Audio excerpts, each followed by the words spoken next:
I had Michael Tellinger on the show yesterday, and we briefly touched on the flat Earth theory. Okay. He's a flat earther, but apparently he's received such a negative response from his fan base that he's decided to stop talking about it. "Quote unquote, the world's not ready for it." You know, uh, I'm always interested in your opinion, Peter. What are your thoughts on the flat Earth theory? I thought the Greeks settled this over 2,000 years ago. No, Uh, it's up for the, debate again, evidently. the Earth is a sphere. It is a ball that floats in space, and it has no other choice than to be that. And it has all to do with one simple thing: electromagnetism. Not just electromagnetism, but electromagnetism at the atomic level. In other words, you are going to have that electromagnetic bond between atoms. And as you have more atoms to come together, and regardless different types of atoms, mass draws more mass, and it is going to create a sphere. It has no other choice. It doesn't. I'll give you some good examples of this. Take an eyedropper. Suck up a little water and drop a drop of water. Notice the shape of the drop of water as it is falling. It's not flat until it hits the surface of wherever it's going to. It is round as it is falling. Why? We say it's surface tension, but it's more than just surface tension. It's electromagnetism at the atomic level, which dictates that that must be a sphere. There's no other choice. It's just that simple. Now, people say, oh, well, the Earth is made of all sorts of elements, different compounds, so forth. Wait a minute. It's basically one big liquid ball with a crust on it that is floating in space, and it has no other choice because of electromagnetism than to be a sphere. If it was a flat disk, and that so many people point to, here's the thing about flat earthers. Everything's a conspiracy. Well, let's go back. We know we have aliens with us, don't we? Got UFO sightings, got reports of aliens all the time. We have claims of the elite of this world sharing their bodies with demonic or alien, or archonic is actually a more exact term.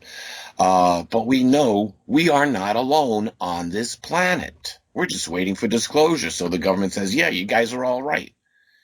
We've just been hiding this for you. Yeah, no joke. What other things have you been hiding? Oh, the flat earth. No. The government hasn't been hiding a flat earth because this was figured out a long time ago. And you can do this just with some simple math and how the sun shines on the planet. But it seems like somehow we've gone back to this flat earth. Now, here's the thing in the tie-in with the Anunnaki. The Anunnaki were essentially the first gods of planet Earth. They were the gods that the Sumerians worshipped. And the king of the Anunnaki, or the chief of the Anunnaki gods, was Anu. He was the god. He was a god over a flat domed Earth. So what does that tell you? We got a bunch of people that have been duped into Anunnaki worship. They've ignored all of the physical evidence that exists. They don't want to hear the scientific evidence, and they don't want to observe for themselves how the Earth is formed. They think, oh, well, we're so big, and the Earth is what, 26,000, a little over 26,000 miles at the equator? Well, we can't see more than 20 miles in any direction. Of course it's all going to be flat. It's like a flea on an elephant. Oh, it's a big flat thing, isn't it? No, it's got a big curve to it. When I was 19 years old, I witnessed this for myself on a cross-country trip. We left, actually, we started off in Florida and went all the way up to British Columbia. But when we were traveling across Kansas, you would swear the earth is flat in Kansas. As a matter of fact, from Kansas all the way into Colorado, there's nothing but oil derricks and wheat and cornfields. That's it. mostly wheat fields, so everything looks flat as a pancake. However, when we were driving west, and we're in Colorado for probably about an hour already, and I figure driving at about 60 miles an hour, I noticed a little bump to the southwest. And we were traveling on Route 80, as I recall, and here's this little bump on the horizon. That's all I saw. Everything's flat except for this little anthill. And I was like, what in the world is that thing? And so I have always been into photography my whole life, and so I pulled out my camera and put on the telephoto lens, and now I'm looking through my camera in the telephoto lens, and it's like, it's a bump on the horizon. Everything else is flat. So I'm watching this bump as we're driving, and with time the bump gets bigger and bigger, and I look back out through my telephoto lens, and I say, that must be Pikes Peak. And then we drive a little bit further, and I can start to see the tops of the Rocky Mountain range. And I was like, wow, that's impressive, because you see Pikes Peak, and then all the tops of the Rockies just on the horizon. And so we drive further yet, and guess what? Lo and behold, we can start to see the skyline of Denver with the Rocky Mountains as the backdrop, and the Rocky Mountains are huge now. The curvature of the earth. If it was flat, from the other side of Kansas, I should have been able to put on my telephoto lens and seen downtown Denver. Come on. People don't travel. They're not educated enough. They don't know the sciences. They don't comprehend any of this. And we've heard conspiracy since 2001. So now everything is a conspiracy, including the fact that we live on a spherical planet. Oh, let's see. You want more proof?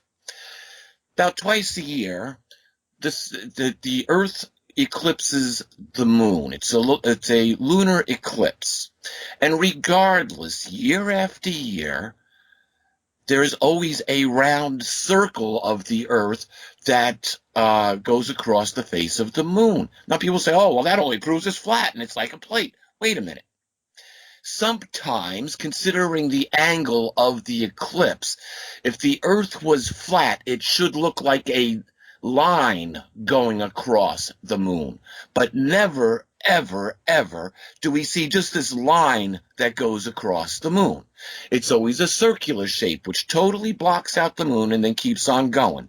Never in recorded history has there been a lunar eclipse with the Earth when we have seen a line go across the moon.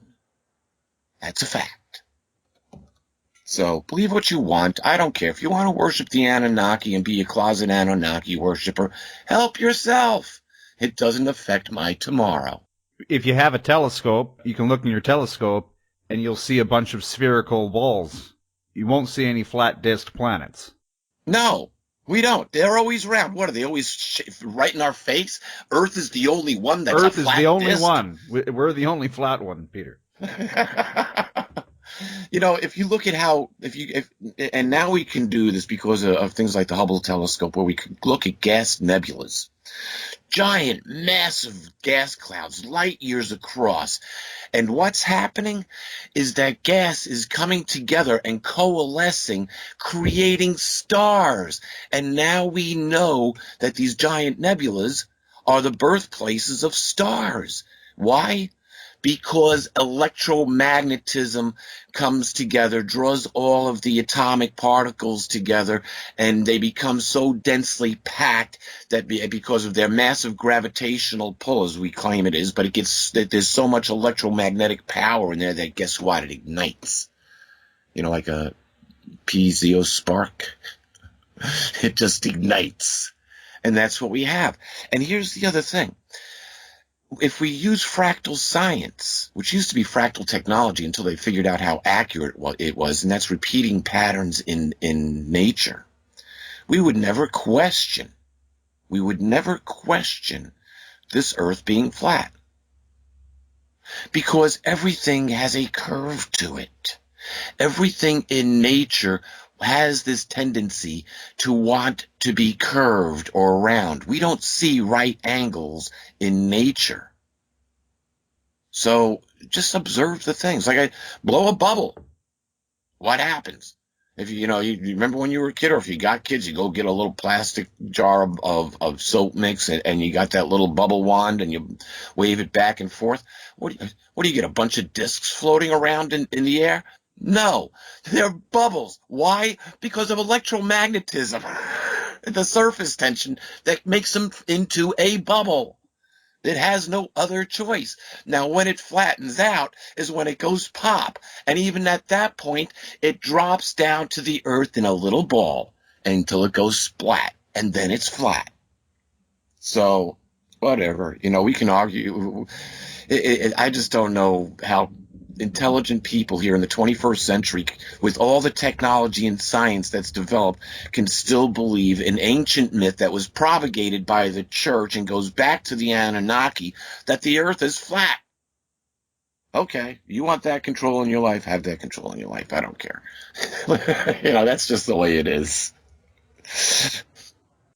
So are the Anunnaki still here, or were the Anunnaki always here, or did they come here at some point?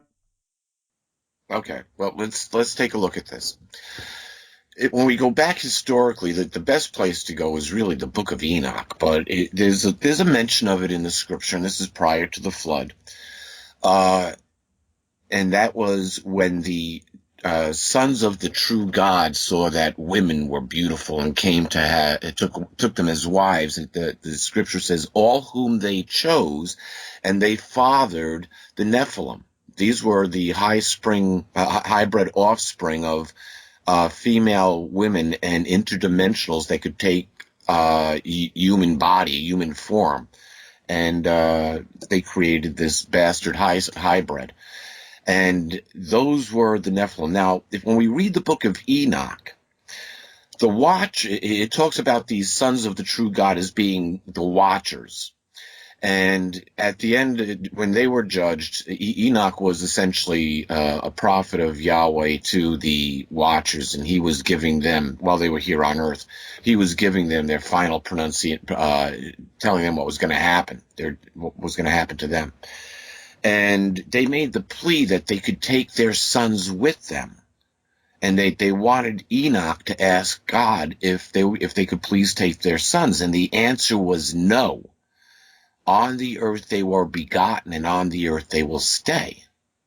So now the watchers who left their positions were thrown into Tartarus, which seems to be another dimension outside of our 10, 11 dimension multiverse.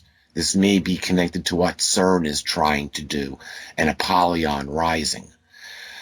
We'll get into that in just a minute. So the Watchers are locked up, and evidently there's a lot of other nasties that are locked up in this dimension, Tartarus, with them. When we get to the record of Jesus and the disciples passing this cemetery where this crazy man lived that terrorized the neighborhood, so to speak, this crazy man comes down out of the cemetery and says, "What do we have to do with you, son of man?" And Jesus asks this crazy man his name. He's demonically possessed, and the response is, "I am Legion, for we are many." A legion is 1,000. So they have this exchange, and Legion beseeches Jesus not to cast them into the pit, but they ask that they be allowed to inhabit this herd of swine. And the records says that there was about 1,500 pigs involved here, which all went mad and ran off this cliff and into the ocean. But anyway, what we have that we normally call demons are most likely the souls of the Nephilim, and they are with us today. The Nephilim were bullies. Nephilim actually means fellers of men, to make men fall down. And they weren't just like 10, 12-foot giants. When you read the account, these things were somewhere, depending on how you want to translate the cubit, somewhere between 50 to 125 feet high. They were huge. Think of the Cyclops in Greek mythology. That would be a good example of the size of the Nephilim. And so that's why the scripture says that God was hurt at his very heart that he created man. Because what was happening is now you were having crossbreeding or interspecies breeding going on, something which was totally outside of the prime directive. Think of Star Trek. Remember what was the prime directive in Star Trek? Never have any impact on whatever culture or civilization that you're going. Just observe and go on. Well, there was major impact in the prime directive for planet Earth. Now, people might be saying, well, what's the prime directive for planet Earth? Be fruitful, become many, and fill the planet with perfect human beings, children of God. That prime directive has never been carried out. And that's right there in Genesis, the first chapter. That was the prime directive. And we've had alien intervention ever since. So post-flood, we have this little short blurb about this guy called Nimrod. He's the great-grandson of Noah. And all the Bible says is that Nimrod was a mighty hunter in opposition to Yahweh. And that's why there's an expression, just like Nimrod, a mighty hunter in opposition to Yahweh. That's all it says. And then it goes on and talks about the Tower of Babel. Well, when we look at the historical account, here's where we come in with the Anunnaki and the work that Stitchin did. Nimrod's kingdoms, and he was the builder of cities. His kingdoms basically went from Baghdad, which was this Babylon, the heart of his city, to the westernmost outpost of Nineveh, which is in Syria. So, it's strange. We see this conflict that's been going on for the last 15, well, actually longer than that if you want to go back to the first Gulf War, but certainly since Bush Jr., we've had this conflict where, which is actually, you go to Revelation 16:12, it says that one of the bowls of anger is poured out upon the Euphrates, and the power of the Euphrates is dried up, making way for the kings of the east. And hasn't that been what we've seen? Baghdad was controlled by Saddam Hussein. They took out Saddam Hussein, and it's been a nightmare country ever since. And we see the same thing that was being pushed in Syria, except Russia stopped that foolishness from completely going down, but it's still happening there. And this is the same area of Nimrod's cities. Now, when we look at the account, this is where the Anunnaki come in. This was the first, let's call it extraterrestrial post-flood visit to planet Earth. And with the history of the Sumerians, we find out all sorts of interesting things. They worshipped everything. But primarily, this is where the thought of both, where the man god comes in. Nimrod himself was the god of the sun, or portrayed himself as the god of the sun. And his consort, Semiramis, portrayed herself as the goddess of the earth, moon, and stars. And after they killed Nimrod, there's several stories on this, Semiramis, who interestingly enough was a prostitute who Nimrod picked up on the way back from one of his conquests and made her his concubine. And she worked her way up to become queen, and she had Nimrod executed. The one account says that they literally pulled him apart at the New Year's celebration during a drunken orgy and ate him raw. Sometime after that, the account doesn't really say, but Semiramis becomes pregnant, and she claims that it is Nimrod who has come back to be with his people incarnate, and she gives birth to Tammuz, the star god child. And we have this basic story repeated all the way down through history, right down to us today in Christianity, within the church itself. Because when we look at the symbols that the church uses, we see the sun symbol, we have the Holy Mother, the goddess of the earth, moon, and stars, and we have the star god child. It's just a cover-up, and they call it Christianity now, or Christendom. But it's essentially the same thing that's going on. Now, with this whole thing with the election that we had, and we've covered this before, we get into this subject, and it's a very touchy subject for me because being both a parent and a grandparent, I take real objection to this. But out of this whole Hillary Podesta email scandal thing, while everybody's busy pointing fingers at the Russians and trying to make Trump look bad, what do the emails say?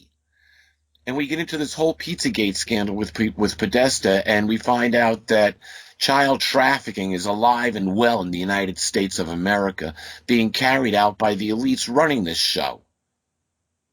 What the hell? And what are they doing with the children? They're sacrificing them. To who? To alien life forms. This takes us, interestingly enough, this brings us to Antarctica. When we go back to shortly after World War I, there was a secret society which came to prevalence in post-World War I Germany. It was the Vril Society. And these were people that were essentially capturing children, because there was a lot of orphans post-World War I Germany, and they started their child sacrifice to these alien life forms. This became part of the Nazi plan for advanced UFO development. And the Nazi part, Hitler really kind of distanced himself from this end. He was not into the occult. He didn't care anything about religion. He was probably more interested in Germany and trying to make it great again. And all these other creeps get in and drug Hitler up. We know that he was drugged constantly. And they ran the show. Well, who was running the show for the Nazi Party? Now you got to look at this. It was the Third Reich. Wait a minute. The third 1,000-year rule of what? The Holy Roman Empire?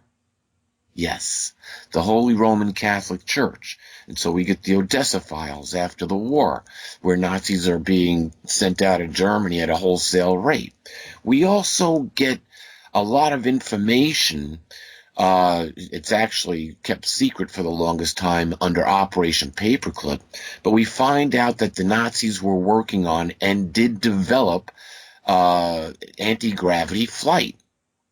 And it's strongly said that the Nazis were involved with, this was all part of an alien technology basis, which ties right back into the Vril Society. There's this constant sacrificing of children, and it's basically 500,000 children in the United States, but worldwide it's grown to the number of 8 million children a year vanish, never to be seen of again. Think about that. 8 million children a year is the numbers that they're reporting. Where do these kids go? So we look at all this alien involvement. We see that the elites are still carrying out child sacrifice. Go down that hole and it gets really nasty, because it's a capturing of the human soul in what is called a louche ceremony. And what they do is they keep the infant, because the infant has the most pure soul, at the edge of death. Something that I experienced in my near-death experience was that when my body died, I was outside my body in a vapor or smoke-like mist that was like the last little part of it was just emanating out of my chest. And my consciousness was enveloped in this. And this was literally being pulled, my consciousness was enveloped in was literally being pulled away from my body. What they tried to do is to keep that soul attached to the body for as long as they can and let these interdimensional aliens that are running this show feed on it as they are torturing the victim to death. And that's why we see whenever there's some sort of disaster, whether it be 9/11, Fukushima, or massive wars going on, there's always some sort of UFO or alien craft that's observed. I wonder why. These things feed on human suffering. Think of Dracula, a shape-shifting individual that literally fed on the soul of humans by sucking their blood out. that is pretty much what the rulers of this planet have become. Wasn't that it? Stephen King's It? Wasn't that what it fed on? Was the fear for the children? Yeah, well, it fed on children's fear. And it's the fear that they love. You see, here's the interesting thing. Well, boy, what a great segue. I'm getting off the Antarctica thing. But this is more important. Fear lives in beta. It's the beta state of mind where our brains vibrate above 12 hertz per second. Now, depending on the fear, we could go right up into the gamma range, which is above 32 hertz, I believe. I have to go back and check. But depending on the fear factor, our brains could vibrate at a pretty quick rate. But we have to be in beta to experience that. If we're not in beta, if we're in alpha where the brain vibrates 12 to 8 hertz, we don't experience fear. Think about that for a minute. Now, when we go back and look at Genesis, here's an interesting tell. After Eve is genetically engineered and given to Adam, the account says that they were naked. Specifically says that they were naked. You put a man and a woman together, they're going to make love, and guess what? They're going to be naked. They're also going to be in the alpha state of mind. That's just a matter of fact. Alpha is where we make love. However, after they eat the fruit, what happens? They realize they're naked and they cover themselves, and then they hear the voice of God and become afraid and hide. They went from the alpha state into the beta state, and so now, from that very point, and what was it? It was a reptilian, the serpent, that induced him to eat this fruit, which was probably had a biological pathogen in it, which erased our DNA and made it imperfect, and added the telomeres on the ends. And when we run out of telomeres, guess what? We die. So there could have literally have been a virus in that fruit that destroyed the human DNA, that damaged the DNA. But that's neither here nor there. That is the start of the beta test of Earth, giving humans who have free will the brain capacity where we can experience fight or flight is extremely dangerous, because it only takes the first generation where we have the first murder of Cain killing Abel. So that is beta being carried out to the ultimum, where a human takes the life of another human, his own brother. When we take into consideration the first beta, or the beginning of the beta test, that beta test has been going on for 6,000 years. And when we look at the overall view, and most people know, they get hung up on religion and church doctrine and dogma. There's over 43,000 different sects of Christianity itself. How could you have 43,000 different beliefs in the same thing? I don't understand. But when we look at it through scientific eyes and examine it the way that it is, we have had alien involvement in human affairs for the last 6,000 years that we know of, and those have been contrary to the Prime Directive. And that beta test is essentially, when we look at what's actually going on here, we're in the middle of a cosmic trial, and we get into this character Jesus, who came to save the earth. Well, it doesn't exactly work that way. We were ransomed by the perfect DNA that was lost by Adam. When that was corrupted, literally Adam sold his soul, so to speak, to the devil. And so the rest of humanity was enshrined in this beta test that we have going on till now. Christ's ransom sacrifice, the pouring out of perfect human DNA blood. Now think about where that came from, because there wasn't any on Earth prior to this. You have to go all the way back to the Garden of Eden and the first genetically modified human couple. Interesting, just genetically modified. But yeah, that's what it was. So now we have perfect human DNA that is sacrificed in their place, which now gives the legal future, the legal right to this man, or son of man, who all the prophecies were pointed to as having now the legal right of the future of mankind. of humans on this planet. And so we are in the end, what it is the end of this beta test. And never before have we seen things so horrific here on Earth. And really, think about it. It's only been over the last little over 100 years that it has really started to push to this point. As a matter of fact, we can pretty much pinpoint this. And I'll go back to the Vril Society.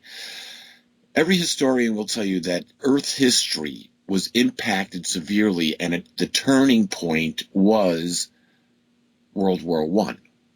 That was a turning point in human history. That very well lines up with Revelation 12, where it says war breaks out in heaven, and Michael and his angels battled the great dragon and its angels, and it did not prevail. And down from the heavens, the great dragon was cast. And then there's a warning: woe, woe, woe for the earth, for the devil has been cast down to you. Note with great anger, knowing he has a short amount of time. And what do we get? The greatest bloodletting ever seen on this planet, World War I. That is up until World War II. Now we can get into a whole other segment of reasons that are going on here, but no doubt we have alien involvement. World War II pretty much brought that out, which brings us back to the end of World War II and the Nazi bases that are alleged to have been in Antarctica. When we get deeper into this, there seems to be more UFOs coming out of Antarctica, more stories about ancient civilizations there. We know that the Russians drilled down into Lake Vostok, and according to the reports, Lake Vostok's an ancient lake with ancient life forms living in it. However, it has not changed very much over the, 20 million years that they figure that it's been encapsulated, or 2 million years, whatever it is. The same life forms that are found in Vostok, the food chain, the bottom of the food chain, the bacteria and that are there are very similar to what we have in the oceans and lakes any place else on Earth. But there's this alleged 10-armed octopus that killed 3 of the Russians after they went to explore down in the bottom of this hole into Lake Vostok. And that seems to coincide with reports I was following this as they were actually doing it. The team, they lost radio contact with the team for 5 days, and nobody knew what was going on. And then they claimed it was some radio malfunction, but it was during this time that they encountered this creature of the deep from Lake Vostok. But here's the thing. Now, from what I understand, the Russians are trying to weaponize stuff that they've pulled out of Lake Vostok. Whether that's true or not, I don't know. But this is all gone and basically top secret. We only get little drips and drabs about stuff that they found there. And the whole story about the 10-legged octopus is supposedly from one of the research scientists that left the team after the event and went rogue and exposed this. How true it is, I don't know. But it would be what I would expect, ancient life forms. Nothing's changed down in that hole for a long time, which also brings us to something else. The models show, when we were talking about flat Earth before, the models show that, and this is done with water in zero gravity or microgravity, that once you introduce water or air into a sphere of water, and rotate the sphere, the air bubbles inside of it will align along the axis of this rotating sphere. And so if we scale that up using fractal science, the Earth very well could be hollow along its axis from the North Pole to the South Pole. The models would indicate that. Kind of hard to do that on a flat Earth, isn't it? But so when we have these stories of an inner Earth, that the models would indicate, that's possible, and highly probable, just because of the rotation of the planet. And those entryways are believed to be under Antarctica and the Arctic Circle up there somewhere. And here we get stories of the Nordics and Valhalla and all the legends out of Asia, having to do with these places from the north and these superior races that live in the north somewhere. We also have the Reese map, which outlines Antarctica, part of Antarctica. It outlines the coast prior to the ice being on the continent.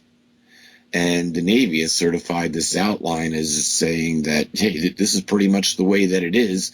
And the only way that this is possible is if they made this map before there was any ice on Antarctica. So we have an anomaly here. And we just had an ex-astronaut turn around, allegedly tweet that he saw ultimate evil in Antarctica, and they had to rush him out, and he died. Didn't he die? Yeah, no, I want to actually say that story, I personally debunked that. Did you? That was a tweet, and I looked into who made that tweet, and it was not from the verified Twitter account. You know, I looked at that, and it's like, okay, well, yes, maybe not. But here's an interesting thing. A lot of dignitaries have gone to Antarctica for some reason. People that you wouldn't think to go to Antarctica seem to, at least that's what they're saying, they're going to Antarctica. And then there's that whole story about that Sasha Fowle put out, and anybody that knows Sasha Fowle could be knows that that's a source of a disinformationalist, but there are some things that back this up, and this has to do with what is called the Ark of Gabriel. It's alleged that this ark is an alien weapon, and it was found in Mecca, right next, while they were doing excavation work, right next to, where what the heck is it, the cube there, right in Mecca, where all the Islamic people go and worship, walk around the cube. Right outside of that compound, they built this huge skyscraper. With a clock tower in it, and the crescent moon and star at the very top, and it's called the Tower of Satan, oddly enough. And it was allegedly, when they were doing the foundation for this, that they were excavating underneath to put this building up, is where they found this Ark of Gabriel, which is some sort of alleged to be some sort of a power transmitter, and killed quite a few people. Allegedly, it was covered up in the news that there was a stampede there during one of the celebrations. I guess 4,000 people were stampeded. Oh, wait a minute. How many people do you need to stampede 4,000 people? So who knows? We hear things, bits and pieces of things, and we have to take the best knowledge that we can out of those and say, yeah, okay, let's just take it for what they're putting it out there for until we have further proof. But there's no doubt there's a lot of links that are going down to Antarctica, and a lot of dignitaries headed down there too. So why? It raises further questions at this time in history in which we're about. There are some answers, but that's going to take another show, and that has to do with the Mandela effect and Nelson Mandela and that ritual, and where we were supposed to see Comet Ison, the most fantastic comet that a civilization never got to see, which was destroyed, by the way, not by the sun. So who destroyed Comet Ison, or what destroyed Comet Ison? But it's all in mind manipulation to keep us in a state of fear. And we don't have to be in that state of fear. We need to be in a state of awareness. So with all these different things that are being talked about, they're all lining up, all the prophecies. I would say there's probably 80% of the prophecies have been fulfilled in one way or another. Another 10% of the prophecies are in play, and we've got about 10% more to go. And I want to talk about the big one. Which one? The return of Christ. A lot of people in the audience have been asking what your thoughts on that are. Oh, yeah, that's a great question. And I'll tell you why, because it goes right to what I said earlier about the war in heaven with Michael and the archangels. Let's take a look at the fact that we live in a 10-dimensional multiverse. And we live in the largest of those 10 dimensions, which are dimensions 8, 9, and 10. Those are the physical dimensions. Mathematically, all the other dimensions are smaller and fit within inside. Think of the Russian nesting dolls, you know, boom, boom, boom, boom, all the way down to this little one, which is pure dynamic energy. And size does not matter in this case. Mass does. So if we kind of picture it that way, we know that there are other life forms there. By the records that we have, we know most likely life on Earth was genetically engineered. By the biblical record, we can surmise that the genetic engineers seem to have a big dog in this fight, and they are the ones who have captured us and carried out the beta test of God's children here on Earth. Of course, we had our DNA corrupted first, otherwise they would have never been able to do that. Essentially, they reduced us back to Cro-Magnon man. But anyway, so now we are at their mercy and have been for 6,000 years, whether it be by the gods of antiquity, the governments of antiquity, or the gods of today. By that I mean the churches and different religions around the world. Between religion and government, we're totally controlled. Now ask yourself, why do you, if you're a child of God, why do you need an intermediary, someone, a priest or rabbi or minister, to pray for your sins? Why do they have to be there so you can, wait a minute, if you're a child of God and you can pray, go straight to the source. Now, to get back to the question, we've got this alien life form, these alien life forms that are with us, and some people say, oh, they're benevolent, and other people say, well, they're reptilian and Homo capensis, and the Greys and the Nordics, and they've got over 100 different life forms that are with us, but there's hardly any physical evidence. It's not like we could turn around and lay our hands on anything and say, yeah, this is an alien. No one has been able to do that yet. And this is coming from somebody who had alien contact back after my 18th birthday. I can look at my life and say, well, I've had a really screwed up life because of this alien contact. But I don't have any physical proof of the alien contact. It was real to me, but to other people it's not. So here we are at the end of the beta test. And we're into the final prophecies where Revelation is not written in chronological order, and we've got different prophecies going off at different times.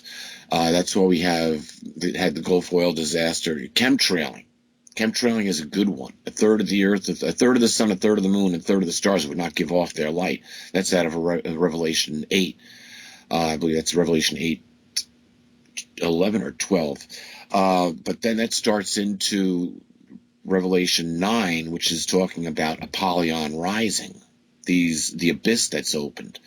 So it seems we have more aliens coming this way. We also have this thing called Nibiru, or Planet X, which seems to have taken center stage in a lot of cases because it seems there is more physical evidence of this thing existing.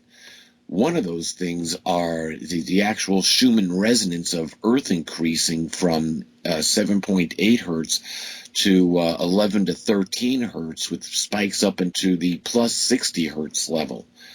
My guess is when we see those spikes, it's CERN. But something is causing our whole solar system to be put into a time warp. And so the days are literally being speeded up as the Schumann vibration of Earth increases. Our hours speed up. And a German physicist calculated that what used to be a 24-hour day when Earth was vibrating at 7.8 hertz per second is now closer to a 16-hour day with Earth vibrating as high as 13 hertz per second. So the days themselves are being sped up, but that doesn't change things cosmically, especially if we have this brown dwarf star, which is like a massive iron magnet, which is supposed to pass through this part of the solar system right around our sun and back out. And this takes us back to the Anunnaki and Stitchin's work, but it takes us to 6 prophecies all dealing with this event. Now, when we go to Revelation, the 6th chapter, the 12th through 17th verses, when we go to and examine those verses, this certainly does seem like the Planet X or Nibiru event. It's John says that he sees. It starts off with a great earthquake, and then the sun becoming dark as sackcloth of hair. And the moon becoming blood red. And then he says the stars seem to fall from heaven as when a great wind blows unripe figs off of a fig tree. In other words, just meteor showers. And he goes on and he says that the heavens would be rolled up like a scroll. So we're not going to see the distant stars. We're going to see debris coming in from this Planet X system, which is mostly little pieces of iron dust, iron oxide. So it ought to be spectacular as it goes by. When you continue to read the account, it says that the mountains and island groups themselves would be removed, and that the kings, the military commanders, the mighty men, and it goes all the way down as a list of people, would call out to the mountains and the rock masses to cover them over. And then it says, but who can hide from the Lamb and the judgment of the Lamb and the one seated upon the throne? So this Nibiru event is tied in directly. It's interesting. John even saw the military underground bunkers that the elite were running to. But this whole event of Planet X or Nibiru is tied into the judgment. Now, we got to go have some more things happen before we get to that. The return of Christ, when we read that, it's in Revelation, the 19th chapter, where it talks about the King of Kings and Lord of Lords, and that no one knows his name except for him. Now, if we look at the lineage here that we have, the name Yeshua, Jesus or Yeshua, means salvation is in Yahweh or Yahuwah. And if we look at the name Michael, it means he who is like Yahuwah, or he who is like Yahweh. So these two names give a different carrying out to the persona of this entity that we know as Jesus, but we don't know his future name and what he will actually be doing in this action. No doubt it will be tied back into the Creator somehow. But when we read the account, it says that he rides a white horse. Horses are symbols of war, and white is a symbol of purity, and that he commands the armies of heaven, heaven being outside the physical dimensions. And then we go on and we look at who these armies annihilate, and it is the same ones, the kings, the mighty men, the military commanders, and all of their staff. And this is the great evening feast of Yahweh to the birds of mid-heaven, that they should feast on the flesh of these ones. And when we continue on down, it is the judgment of this satanic system of evil. Now, what are we going to experience here on Earth? My guess is we're going to have some sort of a war of the worlds. We know that based on what whistleblowers have told us, that there are genetically engineered cloned armies, which is interesting because they can be demonically possessed by these demonic and archonic life forms, the same as they possess the rulers of the earth. Or I say coexist, not possess, coexist. Possession's a little different. The body, our physical body, is a vessel for our consciousness and life force, which is our soul.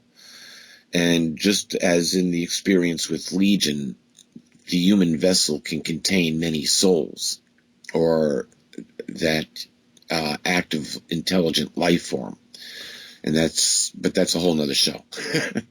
But with the return of Christ, this might get pretty physical and be a Star Wars type event right here on Earth. It could very well be that Earth is the Alamo for the satanic forces, and that's why we have seen this evil kick up to the point at which it's at.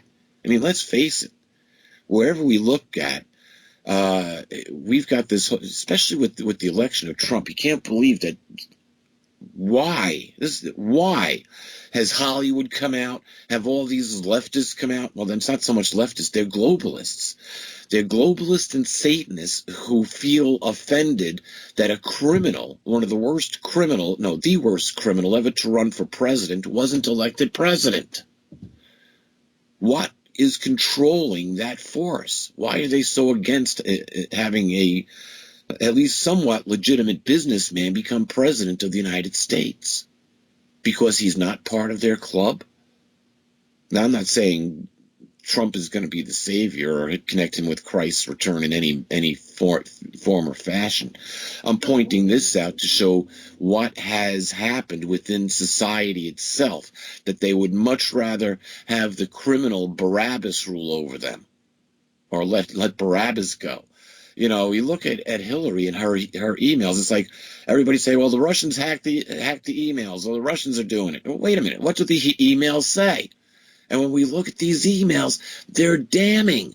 They're damning to both the Clintons and the Obamas.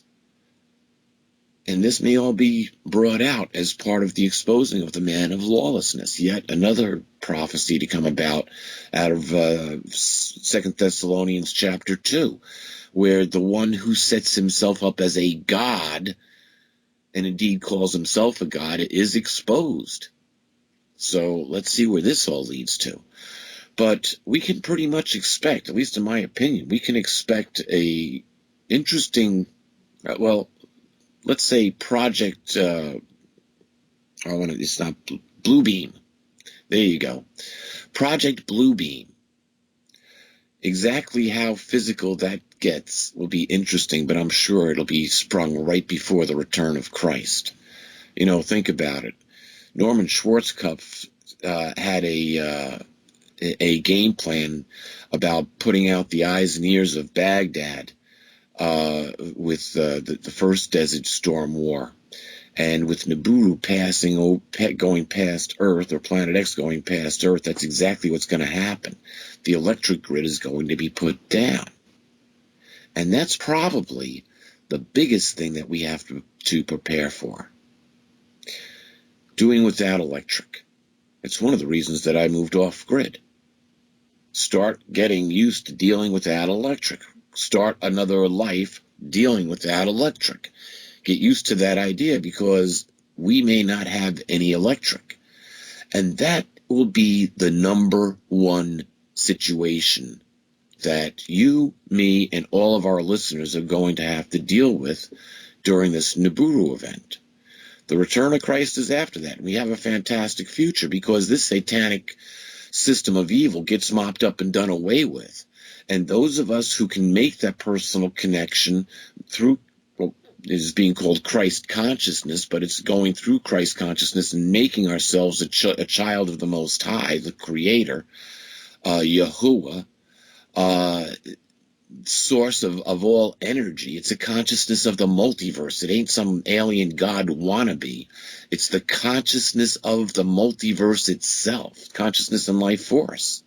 And that's where our soul is patterned after.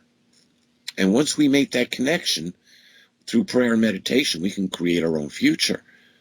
That's the biggest thing that they don't want us to know, is just how powerful we can become. Not that we're going to have, well, one day we might, but, not that we have superpowers at our disposal. Prayer gets you through when nothing else will. Meditation will help us create our futures. Daydreaming, I'd like to go on vacation. Where do I want to go? You start thinking about where you want to go on vacation. Well, maybe the islands are nice. You start thinking about calypso music and tropical drinks and warm breezes. And, before you know it, a few months later, guess where you are? Living your fantasy in some tropical island in the Caribbean or South Sea somewhere. So it's through that meditation that we create our futures. It's just that simple. It's turning the fantasy into reality. But we need to have accurate knowledge. So when we look at this satanic system of evil that's controlling it, really, how much does the Trump presidential election change your life? Obama didn't change my life. Bush didn't change my life. Let's see, Clinton didn't change my life. The only president that ever may have had an impact on changing my life was Nixon. And that's because he ended the draft. I was one holding, and my draft lottery number was 26. Thank you, President Nixon, for ending the draft. So that's the only president that actually had anything close to an impact in my life. Now, shaping policy of the United States, rich getting richer, poor getting poorer. You say, well, that's an impact. That hasn't directly impacted my life, and for most of us, it hasn't, although we find it a lot harder to pay the bills anymore. But can you blame that on the president? No. However, we can blame a lot of things going on in this country that have now surfaced to the top over the last couple of years on Obama, on how he sold out the United States. And, people said, oh, we've had enough. Now we want something different. And they voted for Trump out of desperation, whatever. It's not going to change the ultimate outcome. We're still going to have a Nibiru event. We're still going to have to deal with it. And that will be the number one thing out of all that we will have to be prepared for. And it's not a matter of having guns. It's a matter of having food and water, and if you're food to eat, water to drink, and really changing our life. Think about this.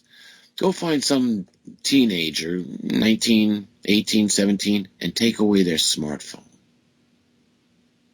They wouldn't know what to do with themselves. Maybe go home, play with the Xbox. Now shut off the electricity completely and shut off the food in the food chain. What are they going to do? What are we going to do?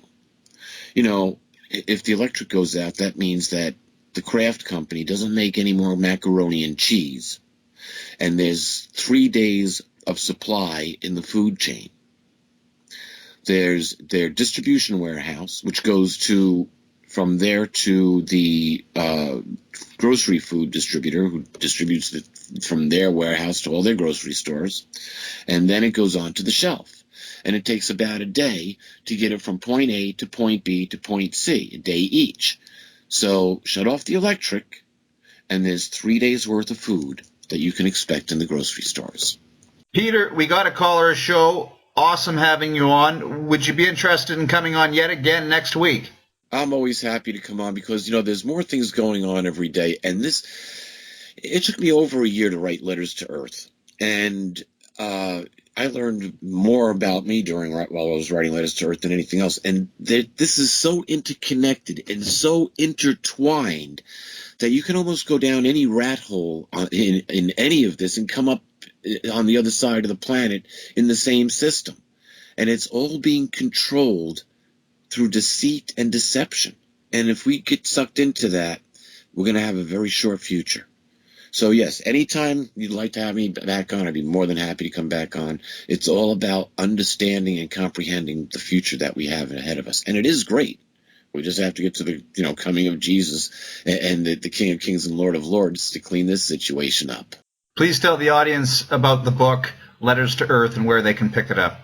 Letters to Earth, The Future is Yours. You can find it at Barnes & Noble or Amazon.com. It's available hardcover, softcover, and electronic, or you can go to my website, www.peterkling.com, and you can download the PDF copy and make a donation there. I certainly would appreciate it.